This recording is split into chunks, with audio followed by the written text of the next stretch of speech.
जरांगे पाटलांचे सहकारी असलेल्या बाबुराव वाळेकर यांनी गंभीर आरोप करून एक खळबळ उडून दिली आहे। मनोज जरांगे आणि राजेश टोपेंनी अंतरवाली सराटीतल्या आंदोलनादरम्यान दगडफेक करायला सांगितली होती असा गंभीर आरोप जरांगे पाटलांचे सहकारी बाबुराव वाळेकर यांनी केलाय। मुंबईला मोर्चा जाण्यापूर्वीचा हा व्हिडिओ सध्या व्हायरल होतोय। दरम्यान कुणाच्या सांगण्यावरून जाळपोळ आणि दगडफेक करू नका असंही वाळेकर या व्हिडिओत म्हणताना दिसतायत। तर दगडफेकीच्या आधी माहित होतं तर मग तेव्हाच का सांगितलं नाही असा सवाल जरांगे पाटलांनी केला। तुम्ही कोणाच्याही याला बळी पडू नका। आज बी आंतरवालीच्या आंदोलनामध्ये राजेश टोपेच्या सांगण्यावर किरण तारकाच्या घरात मीटिंग होऊन लोकांना दगडफेक करायला लावली। आम्हाला सुद्धा सांगितलं गेलं की तुम्हाला जरांगे पाटलांनी जर पुढची काही घटना जर घडली तर तुम्हाला जाळपोळ आणि दगडफेक करायला लावली करा म्हणून सांगितलं। आम्ही ती गोष्ट केली।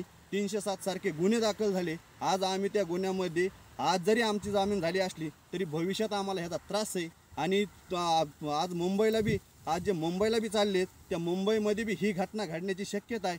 काही असू शकतं याच्यात काय, जेव्हा माहिती आहे त्याच वेळेस माहीत होतं म्हणल्यावर त्याच वेळेस पोलिसाला सांगितलं असताना माहीत होतं म्हणल्यावर तिकडूनच हाणायचे सांगितले असते। तू दंगलकरमध्ये जाऊन टाकूतून सगळे काही असू शकतं, मला काय माहीत नाही त्यातलं। ज्याने व्हिडिओ टाकलाय ज्याने व्हायरल केलाय त्याला विचारा, तो त्याचं स्पष्टीकरण देईल। काय करायचं ते पोलिस बघतील, मला काय त्याची शिदेने घेणं नाही।